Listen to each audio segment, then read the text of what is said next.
Hi everyone. I am traveling for a couple of days. I had to come out and meet a few people and do a few things that I really wanted to do. And I thought that last time when I made a few videos, or the last time I traveled, I was going to do this series then, but I just got too tired and I couldn't do it. As I say in all my videos are sort of as you see them, as you see me in sort of real life. So if I get too tired, I just don't make the video. And when I make mistakes in my video, I leave the mistakes in because I want my videos to be sort of unedited and natural kind of thing, because that's just the person I am. I'm sort of, yeah, I'm not perfect, you know. So nothing I do is perfect ever. So I kind of leave it in because it's part of who I am, kind of thing. So this video is, I think it'll be a two-part series. This is part one, and I'll do a part two. So this is what I carry in my suitcase. Now, quick background. I see a lot of videos that are done by people that are titled How I Travel or How I Pack or What I Pack in My Suitcase. And a lot of them have their own individual themes, or a lot of them are based on sort of either minimal travel or they're based on certain types of adventures or something. This, what I wanted to do is from my point of view. So I'm an engineer, I'm a scientist, and I wanted to do this from a more of an office type of what you would wear in more of an office type, because when I used to work, I used to get posted abroad a lot, and I have two sets of clothes. I have this clothes that you see here, the more officey type of clothes, the more formal, the more neater type of clothes, and then I have outdoor clothing. So I'm not going to discuss the outdoor clothing in here because this is purely about the dress element. Engineers and scientists, when they come back from whatever specialty they are in the lab or in the field, when they come back to the office, especially young professionals need to know this. And I think when I see a lot of young professionals now coming into the industry, scientists and engineers, they're not dressing properly, and it is frowned upon. For example, when I used to work in my first year, when I was posted abroad, I went into the finance department, and one of the head finance, one of the financial officers, really young. He was a young chap. Still is young, but I mean, I think it was probably about 10 years older than I am, back then, and I think I was early 20s, about 23, 24, something like that, I think. So he must have been about 30 something. So he pulled me aside and said, look, and he helped me a lot when I was abroad. So he said to me, look, your shirt is not polished, your shirt is not ironed, and that looks bad for you. Because I used to just like wear I got lazy, and I admit that on camera. I just used to wear shirts without ironing them. So from that day on, I intensely ironed my shirts every day before I left. In my field, a lot of my lecturers, a lot of my instructors are either serving military, retired military, or combat veterans, and I'm not military. I'm just a sort of a civilian. So, but in university, a lot of my lecturers, a lot of my instructors, and my lab techs have either served, are retired, served, or serve and teach, or are reserves, and so on. So when you're amongst those people in your industry, they bring a lot of professional, neat standards with them. And as you all know, the military are exceptionally detail perfect, especially in the way they dress. So that filters down into the engineering and science industries. When you're presenting, when you're in front of people, you tend to, because of that kind of environment, you end up tending to dress in a form like you were, say, a banker or you were working in a law firm, you wouldn't see those people walking to a high-end law firm in Manhattan or in London or in Paris or Frankfurt, in t-shirts and dirty jeans and trainers. Okay, I mean, fair enough, they could still do all their work because it's in the brain, but you will still see those people putting immense amount of effort into their dress. And that is similar to in my industry. So what do I carry? Well, generally my trips weren't 1 or 2 days. They were mostly about 5 days. And being an engineer, sometimes if you get sent out for 5 days, it'll probably end up being 8 days or 10 days. So I came up, over trial and error, I came up with a program or a rule that I always followed. So I carried 8 shirts, 8 pairs of underwear, 8 pairs of socks. And with underwear and socks, I always generally put in 2 extras. Why? Well, because I ended up working about 6 days a week. Out of 7 days a week, I ended up working 6 days a week, and I usually only had 1 day admin.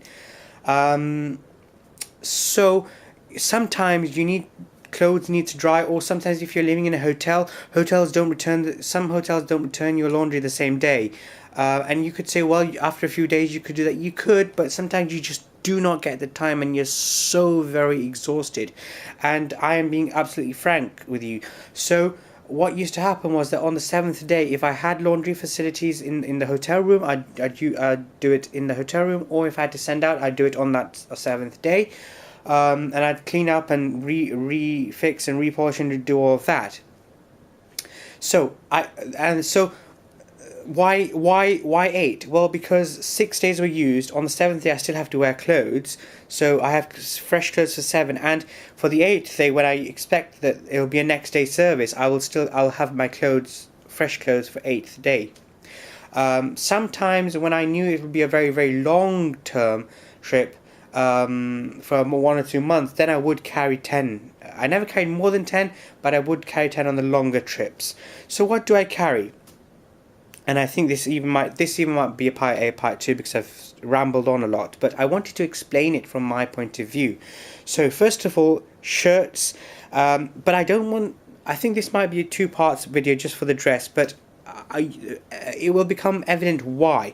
So I don't want this video just to be exclusively for men or for women or for, I want this to be joint. I want it to be joint so it can be viewed by women or men, and you can sort of translate it into your circumstances. So I'll start with tops, shirts. So either shirts, blouses, or dresses. That should pretty much cover it, because dresses are formal, blouses are formal, and then shirts. So I pick a color that is not too, that doesn't stand. Never wear black. For men, I don't recommend black shirts. Women, it's okay to wear a black dress, although I'm not telling you what to wear, I'm just recommending. Black dresses are okay, but black shirts for men don't work, especially in an office environment. Go for light blue, white, or a mix, like a check mix, or a plain really light color, a pale color. Don't go for something garish. Don't wear like a bright orange or something like that. So go for subdued colors. Always have 2 crisp white shirts or blouses and 2 crisp light blue, because they will get you in and out of any situation, literally.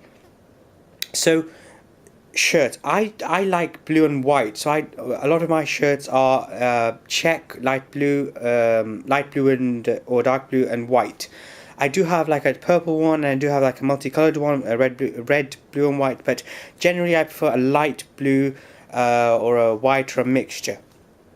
Okay. Next, so underwear and socks, I put them in these pack packet system cubes. They're really good to use. They keep everything contained. When your suitcase gets rumbled around in the air or on the train or ferry or whatever, everything is still contained. It's nice to open a suitcase that everything is still in its place the way you tend to leave it. A lot of my dress ended up being suits, because I wear suits. So I always wear a suit when I travel. So I always end up carrying one spare suit, which is a dark blue suit, and I always I always have with me a tuxedo. My tuxedo is dark blue. I don't really like the black ones. I think the dark blue ones are really nice. They work quite well. So I always have a dark blue suit and a dark blue tuxedo with me, and then I either choose to wear a light grey suit or a blue suit. So I always have two suits with me generally. Spare trousers. If you need to go out in the evening and you don't want to wear a suit, trousers. I don't really wear jeans. I like trousers because it's sort of smart, casual, relaxed. So those are just like chino trousers. I generally carry one, and sometimes on very long trips I carry two. Pajamas. You need to wear pajamas, especially if you're in a hotel at night. You know, sometimes the alarms can go off. They could run an emergency drill, or something could happen. You know, I've been in hotels, and the case I always refer to is when I was at an airport hotel. The alarm went off. It was a false alarm, but it did go off, and everyone was evacuated. And one of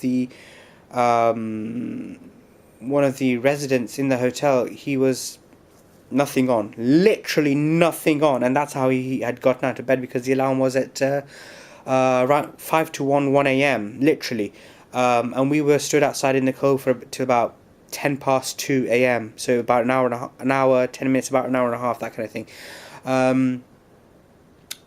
It was a false alarm. Luckily we were able to return, but had it been a real fire, he had no clothes. So have clothes with you, you know.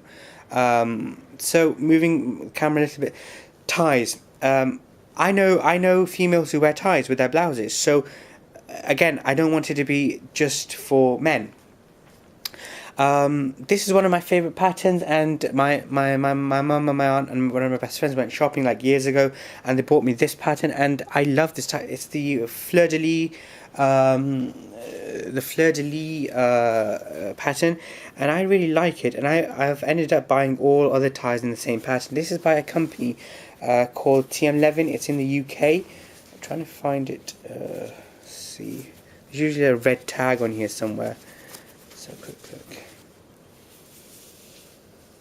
There we go. So it's by this company, and I really love the quality and affordability of this company as well.